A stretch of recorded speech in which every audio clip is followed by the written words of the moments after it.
This is the Get Your Life Project. I'm Ashley Weeks. I'm You're- sick. Somebody was trying to. Okay. What's your name, sweetie? I don't have one. My name is Sierra. See nasty. Then by V. Hey, girl. Hey. Ooh. I'm Tiffany. Or TLC, if you're feeling fancy. I am. Get my creep on. No, but we are four unstereotypical Black women here talking about taboo topics and issues, questioning everything, trusting no one. Okay? Serious about that.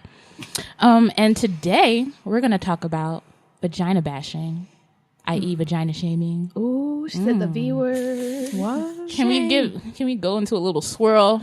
You want a swirl? A swirl. Give it a whirl. Give it a whirl. What you want? What you want? You want names of it? Names. What do y'all call What? vaginas? Pussy. Cooter? Vag? Cunt? Cunt. Apparently, you can call it a cum dumpster. That's nasty. That is nasty. I've heard taco. I'm a fan. Like Love I don't. rug. Hey, That's nice. I like that's that one. comfy. That is. A slit. Like a cut. Like a slit. Like somebody just like slice. Oh, Like that. That sounds a little violent. I don't like that one. That's not how it happened. That's not how they're made. well, It can get dark. it can. I think it's a lot of the dark ones are like male driven though. Like a goop chute, a sperm bottle, a cum dumpster. Yeah, these sound very male oriented. They sound a cock sock, cock pocket, like that one, penis glove, Like hot pockets? like a hot pocket, but like a cock socket though. I feel like there are women who subscribe to the patriarchy. They I think the are. subscribers Definitely. of the patriarchy is a good way to umbrella But I all think of it's this. your mind fucked though. Patriarchy is Yeah. a different topic, but But yeah, so vagina bashing or shaming. A woman's scent. Sometimes the size of her labia, the flaps.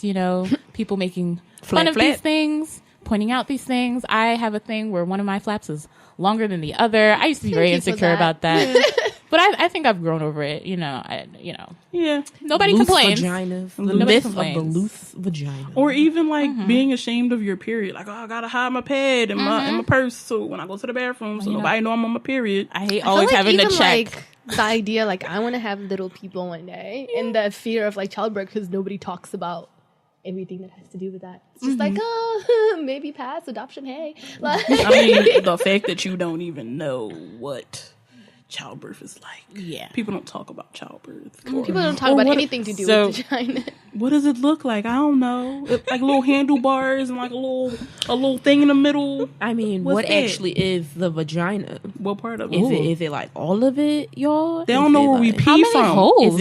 It's one hole. Where do we guys. pee? How many For holes again? It's one hole. There's one hole. No, it's not. The vaginal. Yes, it Gotta is. stay It's one together. hole. It's two. One hole. It's one. That's the vaginal opening, and then it's your urethra. There's a hole. It's little. But it's like three.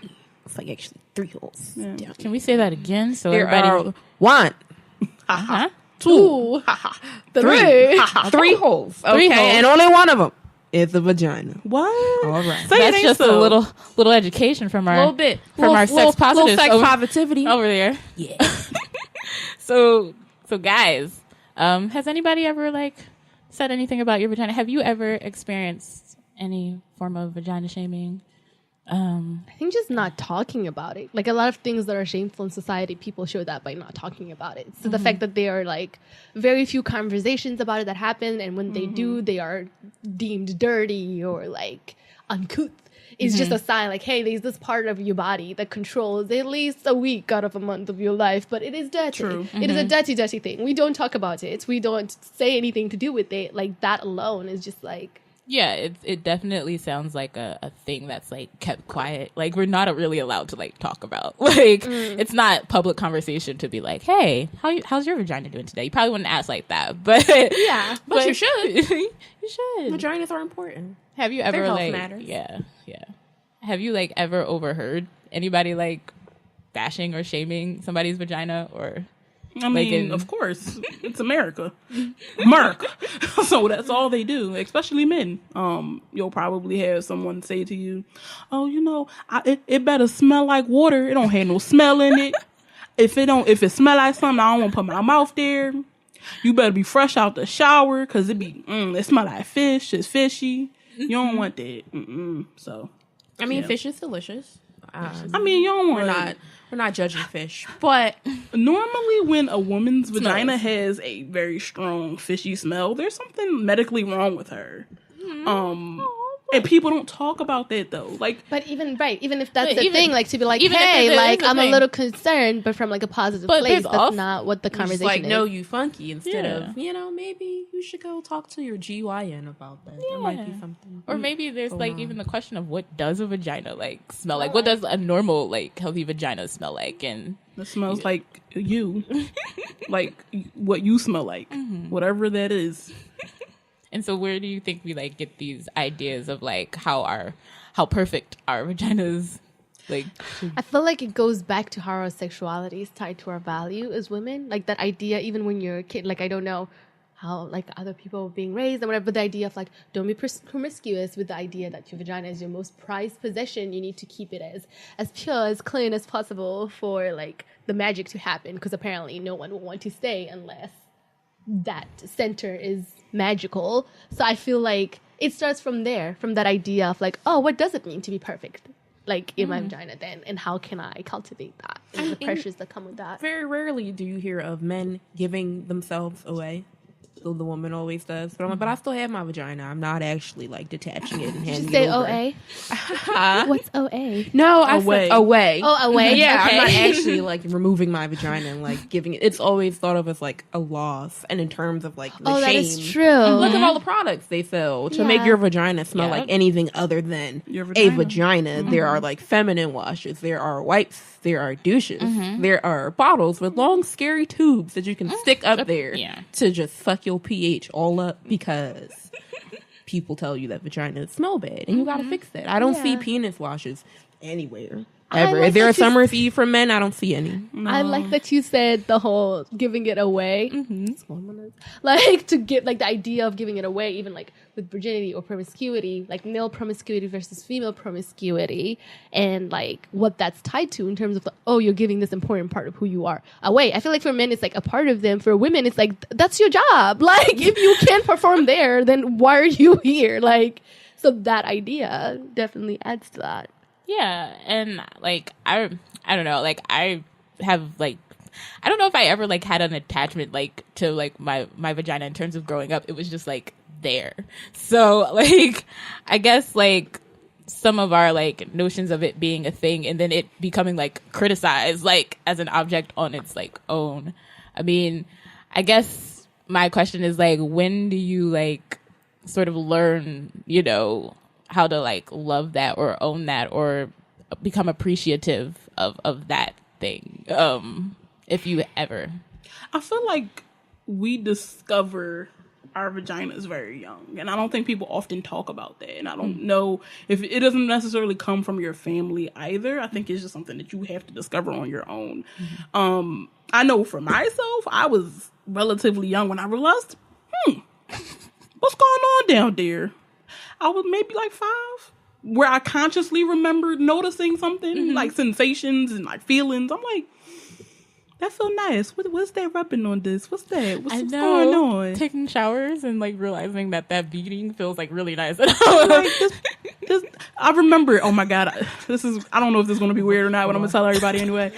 I remember being young and being put into a shopping cart, the little seats. And I'm wait, this thing's pressing up against my vagina. And I think I like this? I don't know. But children are very sexual, and not in the sense where you're sexualizing kids, they're but curious. You're noticing your body at that age, even if it's not in a sexual context. You're just oh, this is feeling very nice and stuff like that. And when you're young, you don't talk about it. You can't talk about that. You don't even know what it means. Yeah, but I feel naming things, having those conversations with you, even if it's not sexualized, because it's weird because everyone is talking about everything else. They're oh, does it hurt when you pull your hair, baby? Let me comb it this way. Right. Oh, blah blah blah. Did someone hit you that hurt? I'm sorry. Like, oh, when you play blah, blah, blah, does that hurt your feet? And then they just ignore everything that has to do with that. And it's kind of like, are we never going to talk about this? And best believe we're talking about it with our friends. Yeah. So it's like annoying. Eventually when you get older. Yeah. So the first name for my vagina was my private parts. Yeah. Exactly. That's that was my first name. And it was shameful for someone else to touch it. And I was supposed to tell my family, my mom and dad, if someone touched me there. So it was already a place where I was stigma. Kind of like, I don't know about this thing. I mean, it seems like it's a no spot. Yeah, so I can't. I don't even know if I should be touching it. But do you like blame parents for that? Like, I feel like that, like, how else is it? Well, I mean, if we blame our parents, then we gotta blame their parents. Then we gotta then we blame our whole like generation because it's learned behaviors. Yeah. I think we're just now starting to kind of like undo what was like done to us. But I think I didn't really feel shame about it until I had a period because suddenly everyone was telling me to wash more often, and I'm making sure that like people can't smell me. I'm like, oh my god, I'm 12. Can all of like 7th grade smell me? Do they know? Like, it's just. I mean, childbearing age, huh? Yeah, it kind of goes along with the fact that periods are messy and we don't get to talk about it. And you're supposed to like wrap it up down there and better hide your like pads or your tampons when you're like going to the bathroom because you wouldn't want anybody to know that you're like 12 on your period. And then you're sexualized by all the old dirty men. I know, but see that's one thing I would bring up is like, you know, that sort of shame, you know, becomes inherent once you like as a kid realize that like, this means like, and it's nothing that you do, but it's something that like society like puts on you. And it's like, oh, you're a woman now, you're of childbearing age. So now you better like, you know, make sure you keep that thing clean. You better not be out here with these boys, like, cause you could have like a baby out of wedlock and all this stuff. And so I'm just, I guess with all those pressures and kind of like, I don't know, I guess with all those pressures and trying to like deal with being sexualized already or being seen as an object, you know, when do you start to realize that this is a beautiful part of your body? This is just a curiosity, like that body positivity. And, you know, why don't we get that when we're young? I feel like it's kind of scary when you think about how, like, you start being aware of this and nothing positive I don't know about everybody else, but for me, nothing positive was related to my vagina. It's like, oh, great. Like, you have this thing that makes you a target when you're walking down the street. You have this thing that bleeds and makes you smell. It's, oh my God, you could have babies. Yeah. And I'm not finna be a grandmother right now. And I will shame you if you come to me with a baby. Yeah, and it's like, oh, you STDs. Are walking a certain way, and the boys can see you, and it's not a positive thing. And it's like trying to undo that and coming from like a Christian background and an African background, and then like being aware of obviously like the liberal talk around that, but still feeling like there is nothing positive that comes out of me being a woman. That definitely eats at someone's psyche, like regardless of who you are. I think that idea of like being a woman and being expected to be confident in that while ignoring the part of you that makes you a woman is ridiculous. And add to that being a woman of color, like I feel like that there's another layer to that as well. Like that whole experience of like, hey, like you can't talk about that. You can't, because people have been sold because of this. Our bodies have been so sexualized. You can't be proud of that. How dare you? You know? And you also can't enjoy sex. I mean, look at the way people talk about masturbation amongst women. Even now, people are still kind of like, oh my God, women touch themselves? That's so crazy. Whereas men in like media, in comedies and stand-ups, I'm gonna beat my like it is funny. It is a running joke. It is a running understanding that men touch themselves at all times and sometimes in public, and everybody just okay with that. It's no longer taboo. You could do it. If you stand on a street corner adjusting as a woman, people gonna look at you a little strange. If you a guy, no one questions it. Because you're supposed to be a lady. That's that privilege. But then that goes into like, what does our sexuality even mean? Because it's like, even if you're not actively participating, like even if you're not having sex specifically, but you still have sexuality. Like, how is that? Like, I think men have conversations of like, oh, like this is what I do to keep my sexuality intact. But for women, it's like, where's the conversation for that? Speaking here from like even religious context and stuff like that. Like there's no conversation of you too have a sexuality. Or where does that? Where does that go? Where does that exploration? Yeah, where does until your that husband exploration begin? Yeah, and you sit around and you never activated. And then that's like how Yeah. sexual rape and things that like go quiet, because that's your husband, so that can't really be like a thing, so it's that like autonomy and getting that individualism back and being able to like own that and be like, okay, this is what I want to do in my body. Because for a long time, like my family owned my body, and I was like, oh, like you think that's yours, that's not yours. That's not your own. So I guess like we can get into some of the top 5 like vagina complaints. People complain about them, y'all. Yeah. So yeah. But sorry. Gotta look it up. Put it on my thing. She's thinking, y'all. I'm scrolling. But yeah, I don't know. I think that's very interesting what you just said about like just the whole idea of like sexuality as a woman, even as a grown-up, even as a sexually active grown-up. Like I know like sex shops and stuff like that. I'm sure Tiffany, the sex positivist, can talk to this. Like the experience of women and men being in the same spaces in a society that's still mostly heterosexual. It's ironic that we don't have spaces where both exist, because it's still like, oh, male sexuality is so different and so much more than and men have the right to express that whenever, however, and with whoever. I think speaking of your body not belonging to you, I'm pretty sure my body wasn't mine until like 2 years ago, y'all. It's crazy. Yeah. I think I spent 21 years of my life not knowing what was happening, not knowing that I could make stuff happen, not knowing I could choose when it happened, because I was just told never to let it happen.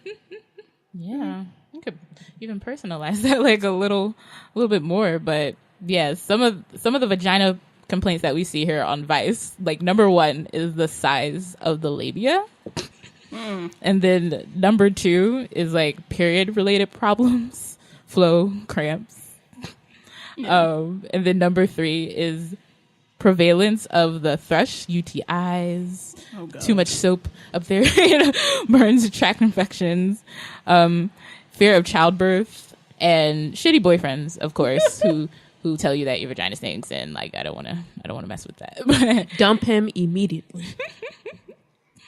So it looks like did you know that your vagina could be perfect? There's people think that there's such a thing as there's no perfect vagina. But is there a perfect penis?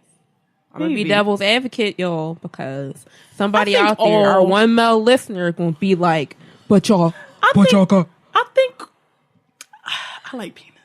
I think penises can be beautiful. That's just my personal take on it. I've seen some beautiful penises. I think vaginas are beautiful, just in the essence. People come out of here. Like you came out of one. I came out of my mom's stomach. So. Like from your vagina, life comes forth, and the very idea that we're out here trying to regulate it, I find it deeply, deeply problematic. But I feel like, firstly, in relation to that point, we don't respect the earth, so why would we respect the source of life? Number 2, the size of labia. Dropping knowledge. Number 2, the size of labias. Like, we don't really look at our, like, I remember the first time that, like, was like, oh, mirror, oh my God, there is things happening there. That's like 15 You mean you weren't like mirror on the wall? No, and that was for like vagina of them all. Like, it was for a purpose. It wasn't just like, oh, I'm just interested. It was like, oh, like, I wonder what's happening down there or whatever. But we don't even get to look at them. No one's like, hey, little baby girl, there's something happening down there. Let's see what it looks like. Speaking of which, like we never named our vaginas though. Oh no. Your vagina, if your friend deserves a name. Yes. So I did name my vagina. I named her Beatrix. Okay, and I met her when I was like 8, in my grandmother's house, in my room. Curious little thing. Found out she does prefer hands. But yeah, and if she could talk, she would probably tell me to like change the batteries on my vibrator and check my email, because she's also very sensible and practical. Let's see. My vagina is named Sapphire. It's also my superhero name and my stripper name. So it works. I think my vagina, she likes to watch past episodes of Sex and the City. She likes red wine. And I think Sapphire also likes people who are good with her hands. And if my vagina could talk, Sapphire would tell me to use your vibrator. Learn how to use the damn thing. It's cold outside. You're not leaving. I told you that. Sierra also told me to learn how to use it. Like a sex positivist who just figured out how to use one. It's crazy, but I blame vagina shame for that. Okay. I blame you. It's like has nothing to do with it. So no, I don't have a name for my vagina, but she's my best friend. She's my alter ego. She's my worst half. I think of her as a little loose. If we're going to go with the patriarchal term, she's a little bit of a slut. And if she could talk, she would say, "Why are you not full of penises that are really beautiful?" And I like being touched all the time. Oh, wow. Yeah. So mine probably has a name, but I don't know it because she's quiet. She doesn't really have much of a voice. That's okay. But she's like a quiet storm, a little on the unstable side. But come on, but tsunami. Yeah, no, right? Out of control, tornadoes, wind blowing everywhere, gusts. Tropical storm Vimba. Is it slippery, not slimy? Hey, I don't know. She's quiet. I'd let you all know already. Hey. So yeah. Okay. That makes sense. Yeah. This episode is actually brought to you by us and our vaginas. Our vaginas are also hosting currently. Hello, I'm Sarah's vagina. Can we talk about a vagina is being seen as emotional? Oh, no. Does having a vagina Like make crying? you emotional? Well, I mean, Like crying vaginas? I don't know. I don't know about that one. Related to periods and all of that fun stuff.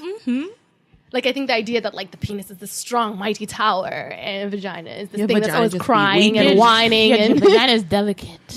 it's a delicate feminine flower. It's a flower. Let me jab this thing in there, mess up that flower. Like that's kind of. There's just so much negativity around a vagina. From the get-go. No one sits down and explains to you your vagina, and you need an instruction manual for this thing. It's a lot. Well, I think you end up learning out about your vagina, but inherently it's already skewed. You end up learning the negative things about your vagina. Nobody tells you the positive things that could come out of it. Where do you think that comes from? Religion. Really? I blame religion for everything. I do blame religion for everything because I feel like it shapes the way people who think of morals, and I think it shapes the way that people think of women, and I think all of that kind of packed together is the patriarchy, and that's why women aren't seen as sexual beings, because again, I like to go back in the day, back in the day when women could only be one or two things. They could be a housewife or they could be a whore, and that's it. And the husband was not going to go to his wife for his nasty proclivities. He was going to go to his wife to make the babies, and when the babies came out, that's it. And then when he was trying to go get his jollies off and use handcuffs and get spanked and possibly stepped on, that's when he went to his mistress or his whore or whatever, and he went and fucked her in a brothel. So sexuality has always been separated for women, especially if you want to be you can't be both. You can't be both. Yes, I can. You can, but you can't. The man said you can't. It's really radical for a woman to be out here. But something I think it's very the women who have had if you think about the Grace Jones of the world, it's very powerful. I feel when women do embrace their sexuality, that is the threat. If I was the president of the patriarchy, I would be the brotherhood. We can't have that. That comes full circle. Even imagine a powerful woman loving herself, taking charge of her body, doing everything that she wants to do. That is the threat. Economically too. Because you can't just gender one person and put them in a box. And I think this article specifically in relation to Black women and how we feel about our vaginas. This article from Time called "Profiting Off of the Myths of Black Women's Bodies." It goes as far as to say for many recently emancipated African Americans, a clean, odor-free body signified personal progress and enterprise and hope for racial assimilation. And that's from a piece called "An Odor of Racism: Vaginal deodorants in African American beauty culture. But yeah, it's just speaking to the question of why do black women work so hard to keep our vaginas from smelling like we ever bleed, orgasm, sweat, or eat catfish. Like, you know, have any of you heard the myth that if you eat fruit, it can smell and taste like that? Right? I've heard that. Get thee some pineapple juice because you guys will want to put their face in it if it tastes like pineapple. But I feel like that there is even a requirement for that. Like when I'm sitting here like, oh no, you taste like blah blah blah, so I will not be seen half dead with my mouth on that. But I feel like there are more men. Yeah. So what's the strangest thing a guy ever said about your vagina or vaginas in general? Yeah. Someone that you were involved with intimately. Maybe. I'm not in it. I don't want to talk about it. I had someone tell me that my clitoris was small. Oh really? Yeah. And I'm like, what? It's like, y'all seen bigger. To who? As compared to the other women he's possibly slept with. How is he paying attention to this? But if you said something similar about his body parts, your penis is smaller than the ones that I've. He would have got up immediately and walked out the door and said nothing. He just would have been like, "I don't need this." But again, I guess that's going back to the way that a vagina is supposed to look to men. They're supposed to look at it, and they're supposed to have the same exact shape, smell, texture, everything. Clitoris the same, flaps the same, outside hole just as tight as the last girl, whatever it is. Because they can't possibly fathom that we look different. But even our relationship to our body, like somebody saying that immediately, I don't know about you guys, but my gut reaction was like, how dare you? This is my body. Oh no, what is wrong? But like that as relation to him, if you had said the same thing to him, he would have been like, what's wrong with you for thinking that? And I think that's a difference too, where we tie our identities to our like, no one else. To our identity. No one else complains about that. Yeah, which is similar. It's only you. It's similar to like, oh, I'm not the problem. You, the woman, are the issue with however you feel. And we're talking about heteronormatively here. But I think like, there's like that extra stigma that comes along with like not trying to just abide by like beauty standards, but then also like doing something as intimate as getting into the bedroom and about to have sex with somebody. You're already like polarized by the fact that like, you know, you may not have the right body shape, or like that, you know, maybe you're smelling in certain areas. And so for somebody, I remember I used to be really, really nervous about somebody getting really close to my vagina, like for the longest time. And so it took some time to get like comfortable with that. And I think that just comes, I don't know how different it is for other cultures and other households, but I do think the extra layer of being a black woman and having it passed down that like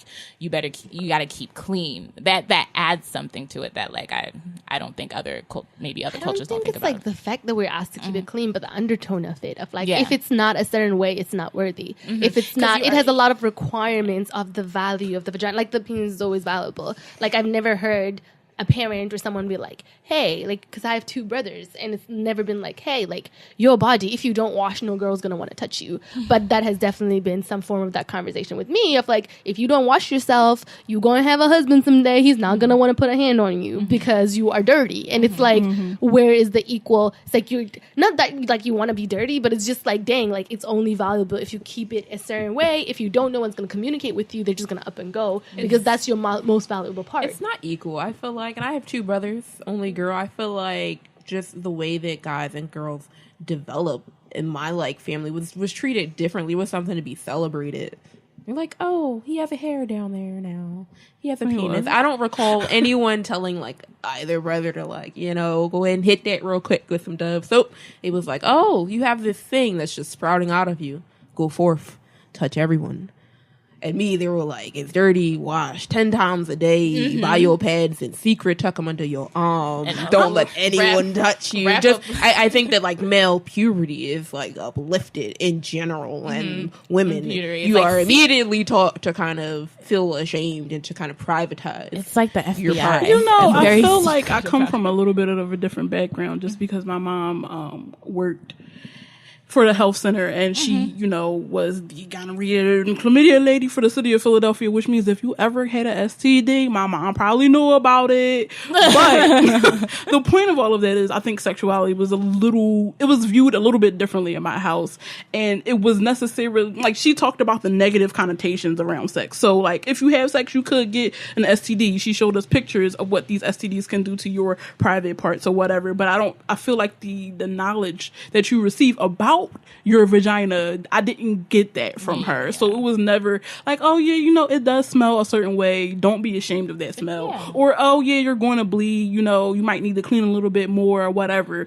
It didn't focus on cleanliness. It focused on the sexuality of my vagina and the negative connotations that come around. I think that goes into like what we're talking about, again, male versus female sexuality. Like us, it's like if you are a sexual female, you will get pregnant or you get STDs. Yeah.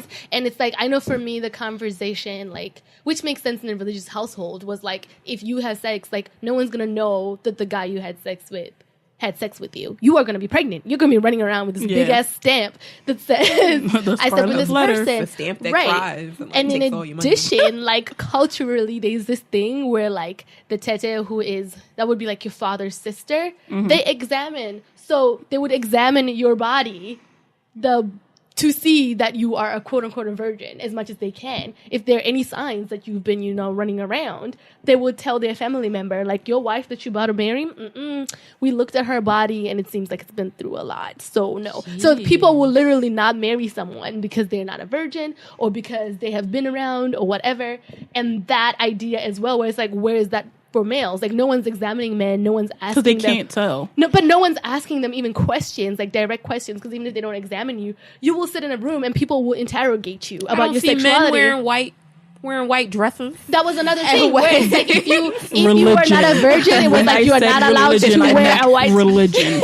Right. It's like you're not allowed to wear a white dress. You have to wear some color so people know that you're not a virgin. And it's like, where is that rhetoric for men? Where is that rhetoric of like your sexuality? If you go this direction, these are the consequences. I think as far as sexuality, the farthest men can get is like, don't go out like having all these babies. Like, don't. That's maybe the criticism that men get is like, don't be out here fathering all these children. But then at the same time, they don't really have to like care about it or like own up to it to some degree. So like that's why they invented child support.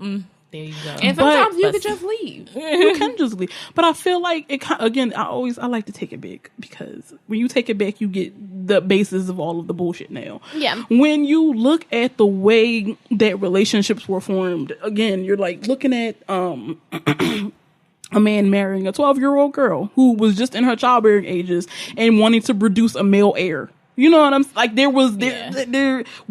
kill girls in China. Like they kill baby girls because they don't want girls. They want boys. Mm-hmm. Boys have always been looked at as being more of a commodity than a woman, because all she can do is have babies and men can make them. We end our childbearing age earlier than a man does. And he can always have children. Women can't. I think that you could bring that back to like realizing, not seeing yourself as an object, because realizing like the world is that's how they view you. But then when do you stop?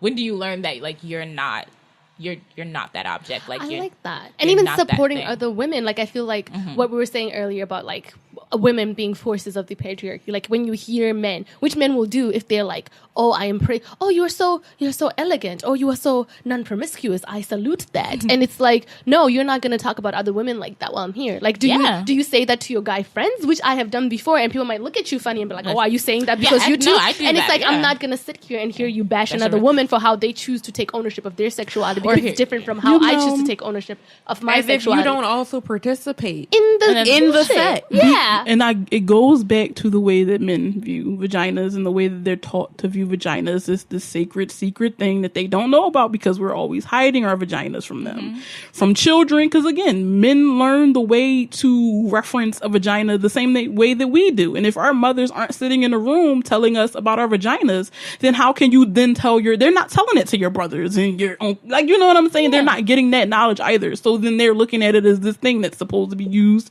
for their pleasure and babies, and that's it. And when you look at it, have you all heard?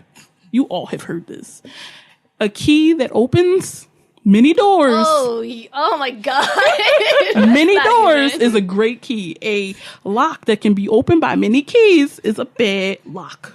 And men say that all the time. I have heard this from men that I considered open-minded. And again, it goes back to that. Like, are you fucking kidding me? Like, how does that make any type of sense? Like, do you have a log? Do you open it and you're like, I've logged into your vagina. I've seen that in the past 2 years, blah, blah. You've been with everybody. Like, or body count. I'm like, yeah, exactly. Or even that. Like, I think that idea of like, even using, like, going back to using other women as comparisons to step on other women is ridiculous. That doesn't happen with men. Like, you're not like, oh, this man is better than that man because blah, blah, blah. We typically aren't sitting there picking people based off of body count if you are heterosexual. But I feel like even in today's society, men are still like, like, it's just a body count. Yes. So let's go. So I had somebody ask me about body count. You know, he stood me up too. Oh, Y'all, no. I had one date with this person, and before the second date that didn't happen, he said, "What's my body count?" I said sex positivity, and he heard, "So you fuck everybody." I said, I was like, "Oh, well, what do you mean?" And I said 7, and he said, "Oh, okay, that's not that bad." Well, what is? Well, I don't want you to have like porn star numbers. Like don't be running around. Don't be running through. I was like, well, first of all, if I was a porn star, that's my literal job. That's my literal profession. That's how I make money. I should be good at what I do, so I should have like 1 million. My body count number should be 1 million if I'm a porn star. First of all, I'm like, what? What is? Well, somewhere between like 10, but like under 100. I think that's a good number for a woman to have. Okay. That's nice. I like that you feel that way. Don't give a shit, though. No, I have thoughts because I feel like your quote unquote body count says nothing about your sexual health, your perceptions of sex. I know people who are like, "Oh, I is a virgin," but the things that come out of their mouths related to sexuality are way deeper and nastier than some people who have higher quote unquote body counts. So I'm like, if you are trying to find a prude, you should not necessarily assume that somebody who has a lower body count is that, because that in fact is a lie. That number doesn't tell you the relationships I have with these people. It doesn't tell you how often I get tested. Doesn't tell you if I have the diseases. We asking all the wrong questions. Yeah. And your perception doesn't ask what's your philosophy of sexuality. How do you determine your body count? What level of sexual connection did you have with these people? Was it multiple? What counted as sex? What sexual acts did I have with these people? It's the assumption that, like, since you have a high body count, like, your vagina must be like out of whack. Loosey, out of commission, and need a repair. Not out of commission. Well, it looks like we've done all the vagina talk. I mean, there could be there's a million other things. More. Our vaginas will still be talking. They will. Yeah. They should let us know what they think. You should. And you know where you can do that at Get Your Life podcast. Get YLP on Twitter and on Instagram. Hashtag GET. A project where you get your life. LYP. You can also get your vagina. How do you feel about your vagina? Does it have a name? Are you a guy? Do you be vagina shaming? What do you think about vaginas? Do you like vaginas? Yep. And an interesting point, have you been vagina shamed by other women? That would be interesting. Are you going to stop now? Because we told you to stop doing it. Right. Does your vagina talk to you? What does it say to you? Horny. Feed me. Feed me, Seymour. Awesome. All right. So. About to hit you with the Oh.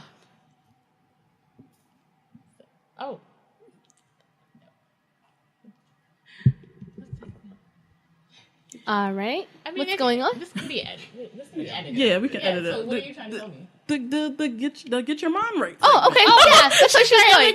Completely forgot what segment. Oh, okay. So are we doing that now? Yeah. Okay. We can introduce it. Okay, so we're gonna head right into the Get Your Mind Right segment. This is gonna be fun. This is kind of like a confession booth for whatever you need to get your mind right with. therapy. Oh, it looks like Fix I'm in the your hot people seat, need y'all. it. And I think Vimba nominated herself. So Story time. what you got to tell us, V? I'm in the hot seat. Tribute from District 12.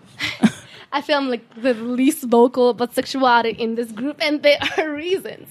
So I grew up I'm African. I'm from Zimbabwe. I grew up in a very, very Zimbabwean home. I grew up in a Christian home, and the idea of like sexuality and vaginas and talking about that and whatever spectrum of sexuality you choose to express was not really a conversation. I feel like there is a lot of shame even when people are not participating in sex. There's some weird balance. It's like, oh, even if you're not sexually active, you still need to be sexy. So it's some weird balance that you have to tread between, oh, don't be sexually active, but still be sexy. Don't be this. And then once you are, it's like, okay, so you're sexually active, hide it. No one should ever know, but still like find some level of like, oh, I'm still a little bit sexy, but I'm not going to tell you to what extent. And like, I'm so sexy. I'm so sexy. Yeah, it's like you can know a little bit, but not the full blend. So like my personal, I guess, confession booth thing is, I guess, my evolving relationship with my sexuality and with my vagina.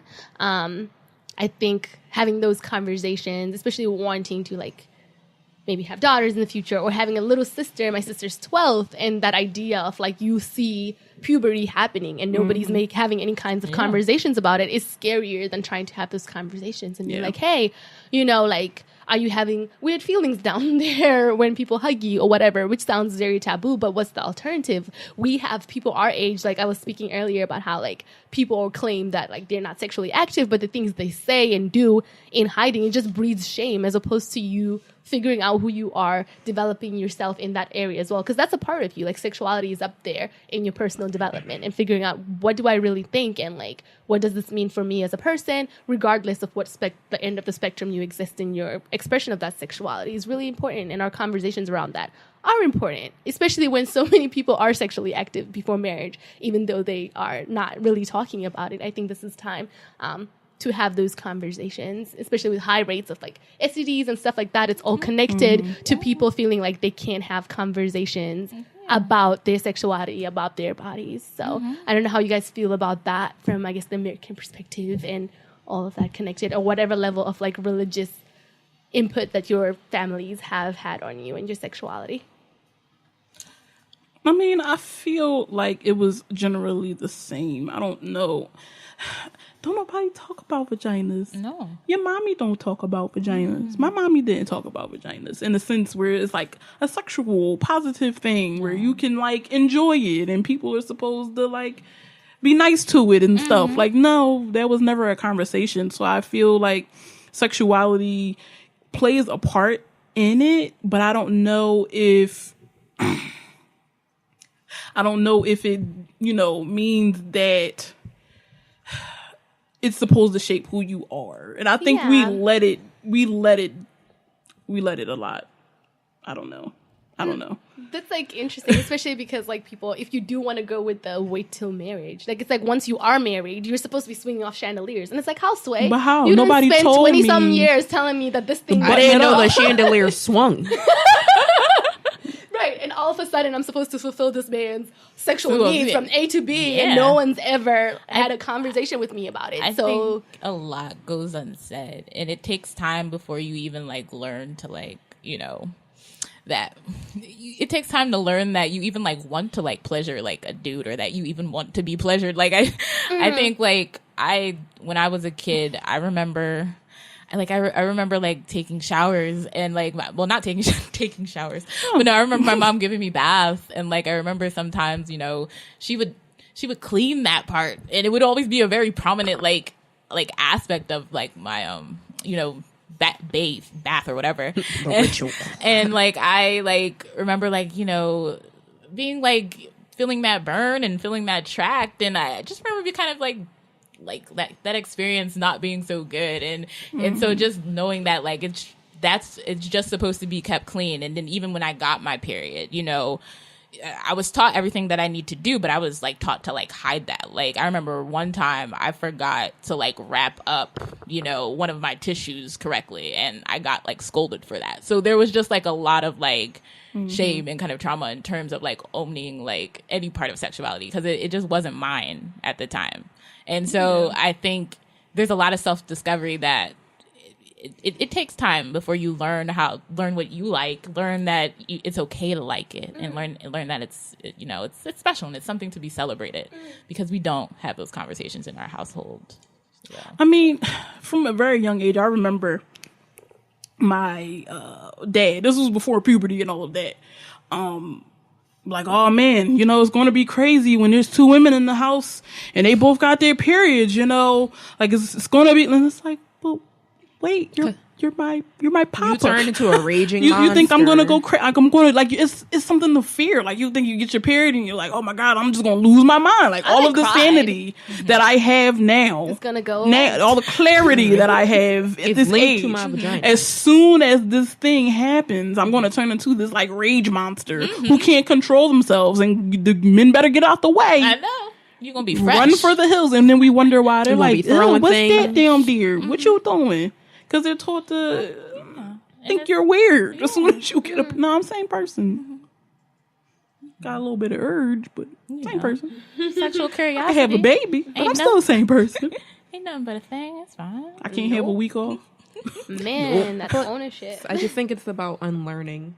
For me now, I feel like so much of what I was taught, specifically in terms of sexuality, because I like to talk about the sex, was always tied to, well, how does this other person going to feel about the sex? How they going to feel about having sex with me? And then I'm like, it just took me to get to the point where I want to have sex with me. I'm like, wait a minute now, hold on.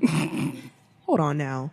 I've been telling her that since I met her. Like, it's radical. I'm like, you can love you too in an intimate way. I'm like, it's odd. You're taught so much to leave your pleasure in the hands of other people. And I'm like, you can show these people a thing or two. I'm like, you need to figure out, I'm out here screaming that people don't ask me what I like. They don't know what I like. They don't know how to do what I like. Well, neither do you, Tiffany. So figure it out. That is how, like, I think that ownership and like, I was speaking on both sides of the spectrum because I know even like on the other side, like in college, people are sitting in a room talking about sex and you don't know what they're talking. That feeling of like, oh, I don't know what they're talking about. There's something wrong with me. Like, what does this mean? So owning both, being like, I want to explore and be able to talk about that. But if you don't want to explore, like, hey, this is my body. This is what I'm choosing to do with it. And like finding comfort in that, it goes back to the ownership. Like, is it really yours? Like, it's not.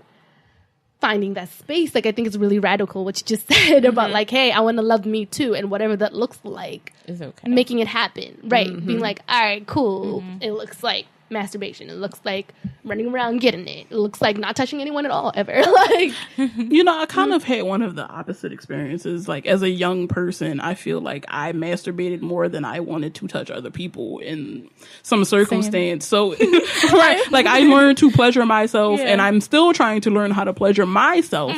But it just takes so long. Like, sometimes you're like, wait, and your mind gotta be right, and you gotta be really into it. I like porn, you know. I like porn. I do, and I have like a million vibrators, and battery operated ones suck, but so do the rechargeable ones, because right in the middle of it, it might turn off, and you know, it's okay though. I remember like my first time when I moved out, I like had the time to like kind of just pleasure myself in like my place, and like that was kind of like such a wonderful experience for me, because being at home and like having to hide that is like and then being like shamed for it. Like it's a different experience to like be like, okay, I don't need anybody's like approval. This is mine. That is shocking, because like if you think about all your mothers and aunts and whatever, and you're like, really? Not a single one of y'all do this? Not a single one of y'all thought it was an important conversation? Like, I know for a fact one of y'all knows what this is. So are we gonna have a conversation about that? Last time you had sex with yourself. I don't do that. You don't do that. Never. No one does that. I know for me personally, I never had the conversation, but you a little kid. I want to. When you're a little kid and you like to get into everything, you might find a couple of things where you'll be like, well, what the hell is this?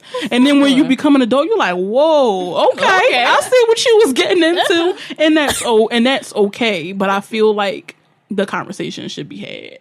So I want to pose a question to you guys before, you know, we get down to the nitty gritty. Okay. Do you feel like it is a mother's job to teach her daughter about sexuality and the vagina in general?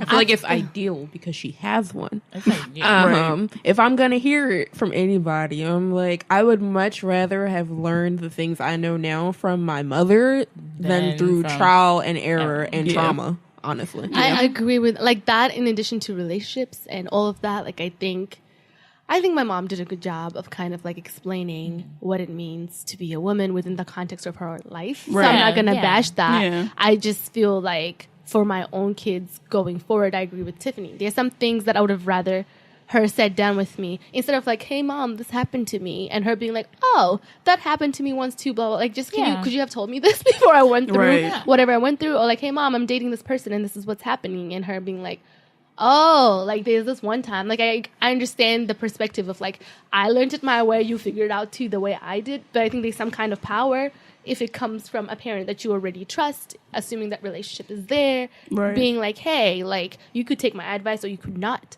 but here's what it is. I think parents do play a big role in shaping how you view yourself in general. So they have a very powerful role in forming how you view your sexuality. So I agree with Tiff. It would be ideal, but I also don't trump them for them doing whatever they thought was right. They probably went a step further than their parents, to be honest. Probably, yeah, definitely. So, yeah. Yeah, I would agree with that. I think they tried their best. And that looks like so many different things. But I don't know. I'm thinking, but yeah, I do think they do the best that they can, and yeah, they do their best. Yeah, and I agree. I think that parents could definitely do a little bit more to kind of support their child and their sexuality. I mean, I know they might think, oh, if I talk about it, you're going to want to do it more. But I think there's a level to it. I think they can kind of... Yeah, I think they taught us what they knew. However, if I ever run into any of y'all babies and they out here feeling how we feel, I'm going to judge them because we know better. So that means we could do better in terms of just this generation. Like, all of our babies should be out here being the most sex positive things you ever did see. I hope at least that's a lot of pressure. It is, but if I should have a daughter, I don't want her to feel the way I felt. Yeah, or think things that I'm saying, because I'm looking at myself and be like, wait a minute. Well, back in my day, we was out here getting it. So my child should be a product of that. We're all a product of circumstance. Well, yeah, and I think the parents try. Like, I think they sometimes go overboard in trying to like prevent and trying to like prevent those things from happening that happen to them from happening to you. And so sometimes they may overdo it or underdo it in some instances. And I think that's just the fear playing at them. And I guess one way we're remedying that is by having the conversation that we're having now, and like knowing that we can take this with us into our future. So yes. Agree. Go forth and conquer your vagina. Please. Yeah. There's more to be said, but you can reach out on our Instagram and Twitter to tell us about it. Yeah. So, friends. How many of us have them? I got a lot of them. It's great.